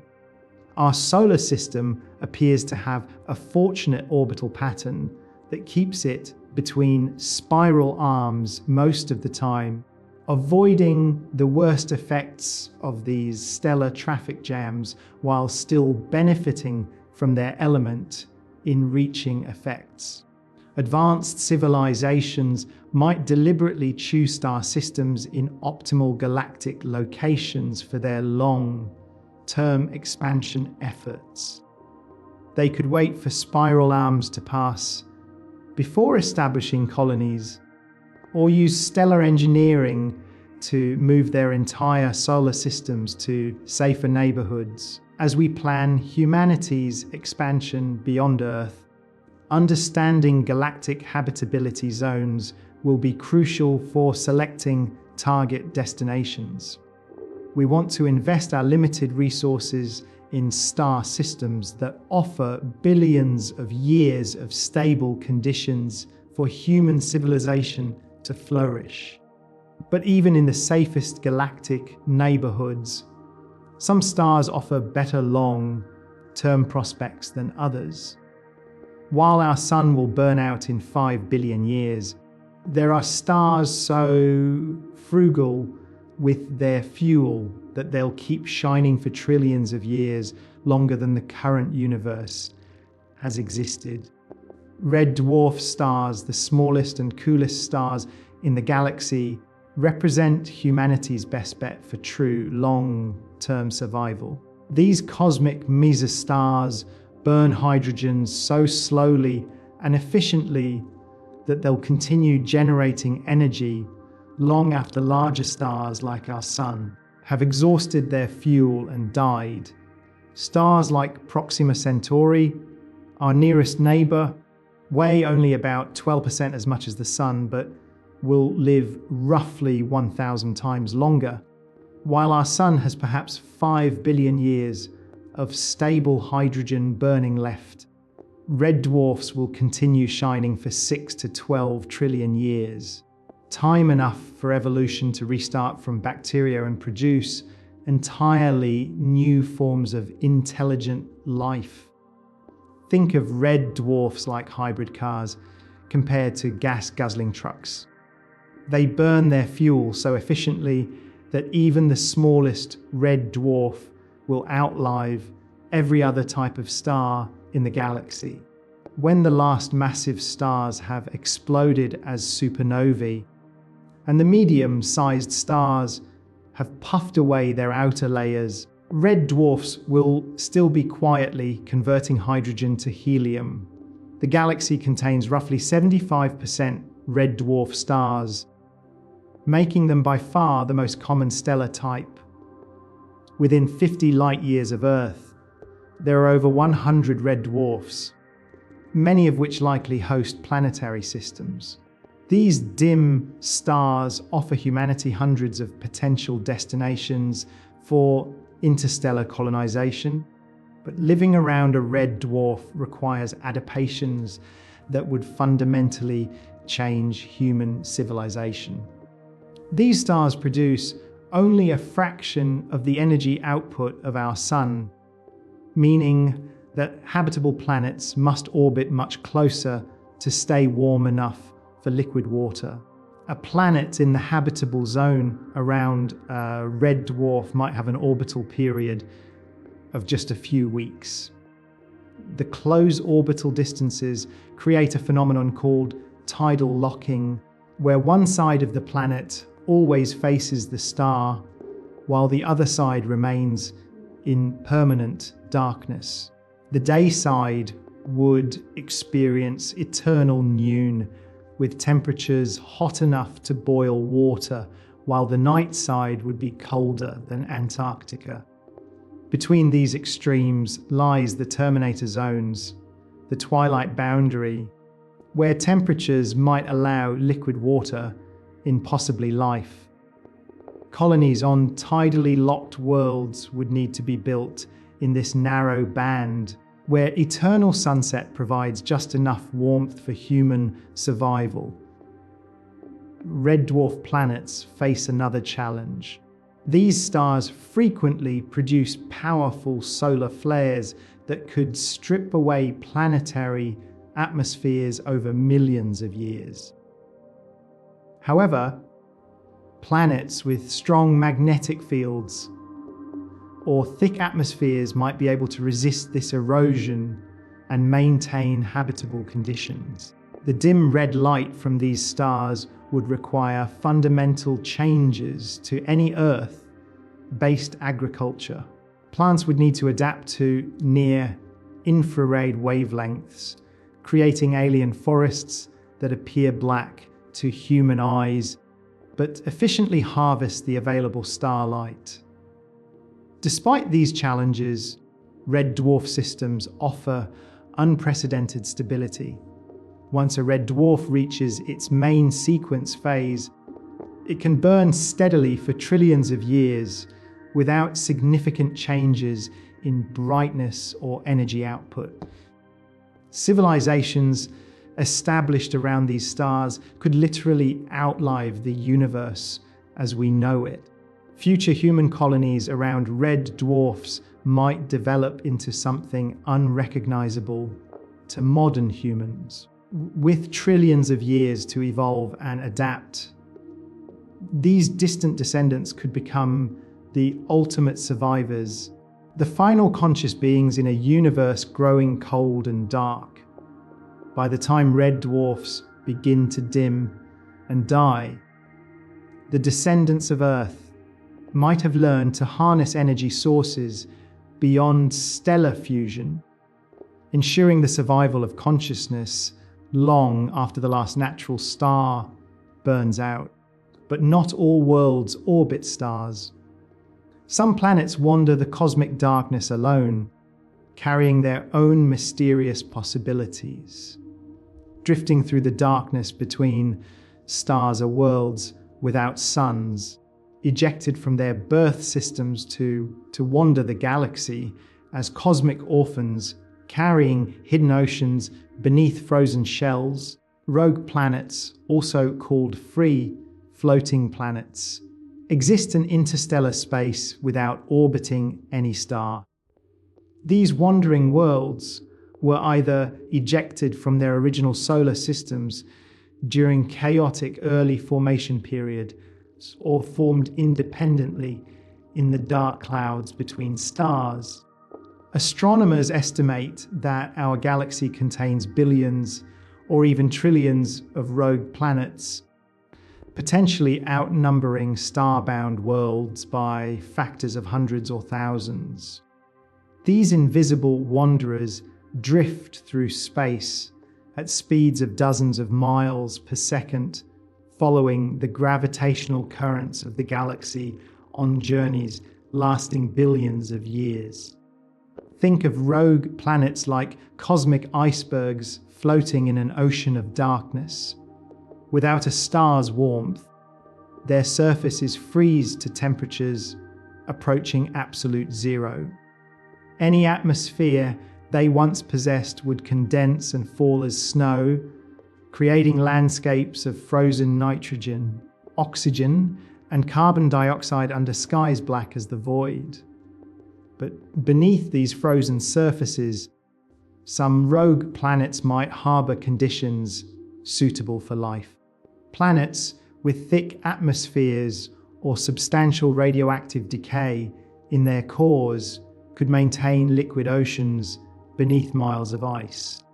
These hidden seas might remain warm for billions of years, powered by geothermal energy instead of starlight. Jupiter-sized rogue planets could generate enough internal heat through gravitational compression to keep vast oceans liquid for longer than the current age of the universe. These wandering water worlds might support complex ecosystems based on chemosynthesis rather than photosynthesis, similar to the life forms around Earth's deep sea hydrothermal vents. Some rogue planets might have been ejected from their home systems along with captured moons. A large rogue planet with multiple moons could maintain a complex gravitational system in interstellar space, with tidal heating keeping the moons geologically active and potentially habitable for billions of years. The detection of rogue planets presents enormous challenges since they emit almost no light, and can only be found through their gravitational effects. Astronomers use a technique called gravitational microlensing, where a rogue planet's gravity briefly magnifies the light from a background star as it passes between the star and Earth. Recent surveys suggest that rogue planets might be surprisingly common. Some estimates indicate that for every star in the galaxy, there might be 2 or more free floating planets wandering the interstellar medium. This would mean trillions of hidden worlds drifting unseen through the cosmic dark. Advanced civilizations might deliberately eject planets from their home systems as a form of cosmic colonization. By giving worlds the right gravitational kick, they could send inhabited planets on interstellar journeys lasting millions of years, spreading life throughout the galaxy on a time scale much longer than spacecraft travel. Rogue planets could serve as stepping stones for interstellar exploration. Instead of making the full journey to another star system in one leap, spacecraft could hopscotch between rogue planets, using them as refueling stations and waypoints on much longer journeys. Some rogue planets might retain thick atmospheres heated by radioactive decay, creating greenhouse effects that keep their surfaces warm despite the absence of stellar heating. These worlds could potentially support surface life powered by geothermal energy rather than sunlight. The discovery of inhabited rogue planets would revolutionize our understanding of where life can exist. Instead of being limited to narrow habitable zones around stars, life could potentially thrive throughout the galaxy in the dark spaces between solar system. For humanity's distant future, rogue planets represent both opportunities and challenges. They could provide resources and habitable environments for interstellar travelers, but they also remind us that most of the galaxy's real estate exists in the cold darkness, far from any star's warming light. As we contemplate spreading beyond our solar system, we must prepare for a universe where most habitable worlds drift in eternal night, powered by the heat of their own formation and the slow decay of radioactive elements deep within their cores. But even the longest lived stars and most stable rogue planets cannot escape the ultimate fate awaiting all energy in the universe. 13.8 billion years from now, when the last star flickers out and the final black hole evaporates, the universe will reach a state of maximum entropy where no more work can be done and time itself becomes meaningless. The heat death of the universe represents the ultimate deadline for all conscious beings. According to the laws of thermodynamics, energy constantly flows from hot to cold, and this process cannot be reversed without adding more energy from somewhere else. Eventually, the universe will reach thermal equilibrium where no energy gradients exist to power stars, planets, or life. This cosmic endgame unfolds over timescales that dwarf human comprehension. In roughly 5 billion years, our sun will exhaust its hydrogen fuel and expand into a red giant, vaporizing Earth's oceans and atmosphere. But this represents just the opening notes of a symphony of destruction that will play for trillions upon trillions of years.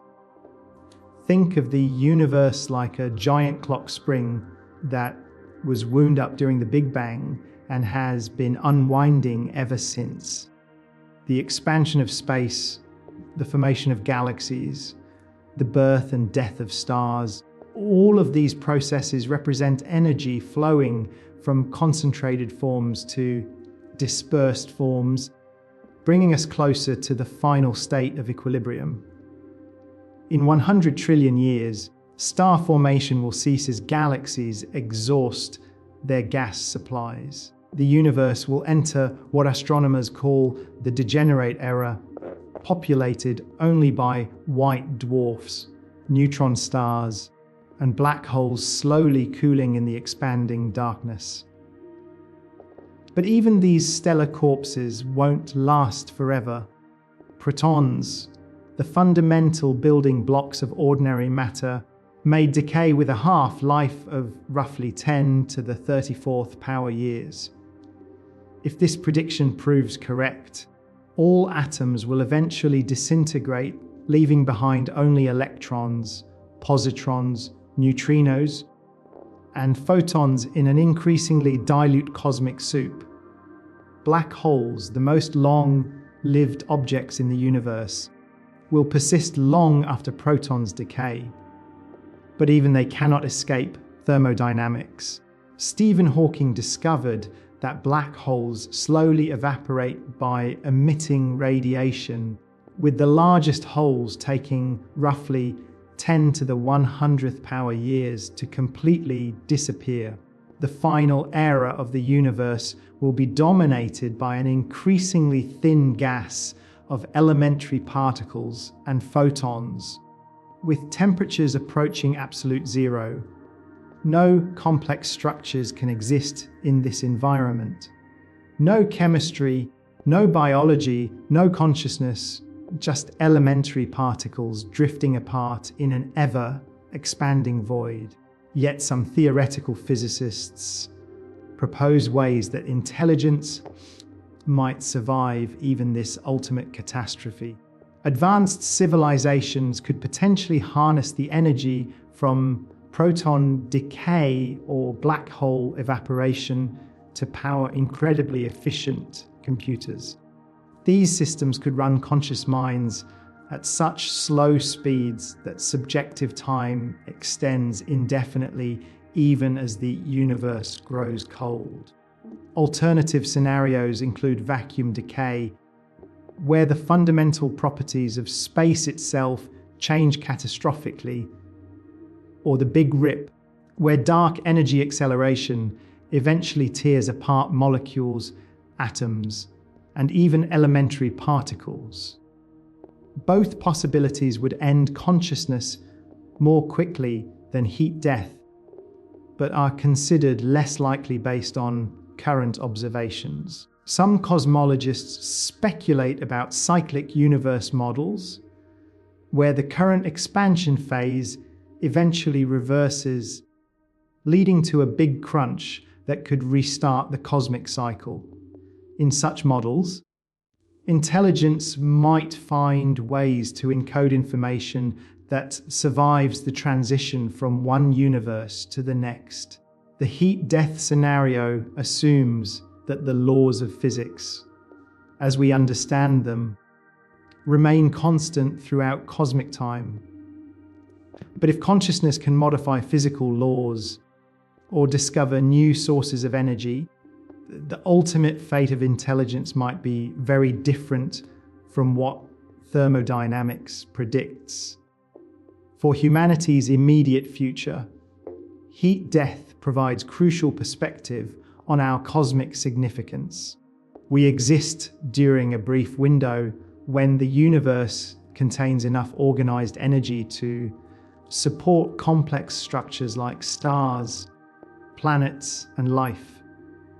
Making the most of this opportunity might be our species' most important responsibility.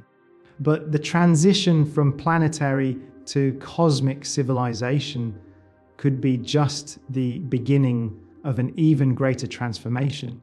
The choice facing humanity is simple, yet profound. Evolve into a cosmic civilization capable of surviving the death of stars, or remain forever trapped on a single world awaiting extinction. Becoming a truly space, Faring species requires more than just building better rockets or developing faster propulsion systems. It demands a fundamental transformation of human consciousness, biology, and social organization. We must evolve from planetary creatures into beings capable of thriving in environments that would instantly kill any Earth-born organism. The transition will happen in stages, each representing a quantum leap in our capabilities and cosmic perspective. First comes mastery of our own solar system, establishing self-sustaining colonies on Mars, mining asteroids for resources, and building rotating habitats in space. This phase could begin within the next century. If we maintain our current rate of technological progress, think of this first phase like learning to walk before we can run. We need to prove that humans can live and reproduce in space environments, develop closed loop life support systems that work for decades, and create technologies for manufacturing everything we need using space-based resources. The second phase involves reaching nearby star systems using whatever propulsion technology we can develop, whether through generation ships, fusion rockets, or exotic physics we haven't discovered yet. The first interstellar colonies will mark humanity's transition from a single world species to a multi-system civilization. But the real transformation happens in the third phase, when human settlements become self-sustaining across multiple star systems. At this point, we achieve true cosmic redundancy. No single catastrophe can eliminate our species. We become immune to asteroid impacts, super volcano eruptions, gamma-ray bursts, and even the death of our home star. This distributed civilization would need to develop new forms of government, economics, and communication adapted to the vast distances between worlds. A message sent from Earth to Proxima Centauri takes 4.25 years to arrive. Building consensus across interstellar distances requires patience and planning on scales no human society has ever achieved. Advanced space-faring civilizations might barely resemble modern humans. Genetic engineering could adapt our bodies to different gravity levels, radiation environments, and atmospheric compositions. Cybernetic enhancements might allow direct interface with spacecraft systems. Digital consciousness could enable exploration of environments too dangerous for biological bodies. The energy requirements for true cosmic civilization dwarf anything we can currently imagine. Building Dyson spheres, accelerating generation ships to significant fractions of light speed, and terraforming entire worlds requires power sources on stellar scales. Mastering fusion, antimatter, or exotic energy sources becomes essential for cosmic-level projects. Perhaps most importantly, becoming space-faring means accepting responsibility for preserving and spreading life throughout the universe. We might be the only conscious beings in our cosmic neighborhood, making us the custodians of billions of years of evolution. Our expansion could determine whether intelligence survives and flourishes among the stars. The alternative is sobering. Every species that remains bound to a single world eventually faces extinction. Stars die, planets become uninhabitable, and cosmic catastrophes reset the evolutionary clock. Without spaceflight, consciousness itself might be nothing more than a brief flicker in an otherwise lifeless universe. But if we succeed in spreading beyond Earth, we could become something unprecedented in cosmic history, the species that outlives the stars themselves. Our descendants might witness the formation and destruction of galaxies, guide the evolution of life throughout the cosmos, and possibly even survive the heat death of the universe itself. The journey from planetary to cosmic civilization represents the next great chapter in human evolution. We stand at the threshold of this transformation with the technology to begin serious interstellar exploration within our lifetimes. The question isn't whether we can leave our solar system. The question is whether we have the wisdom and determination to become worthy of the stars.